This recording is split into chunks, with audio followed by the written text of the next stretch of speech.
பெங்களூர்ல உண்மையில சொல்ல போனா 400 வருஷம் கெம்பேகவுடா ஒருத்தர், ஒரு ராஜா இந்த பெங்களூரை கட்டினவர். அவர் காலத்துல இருந்தே தமிழர்கள் இங்க வந்து வாழ ஆரம்பிச்சிருக்காங்க.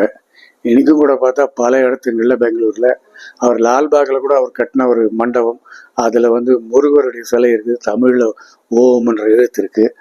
அதே மாதிரி தொம்மலூர், அப்புறம் சோமேஸ்வரன் கோயில் அல்சூர்ல, இங்கெல்லாம் தமிழ் கல்வெட்டுகள் நிறைய இருக்குதுங்க.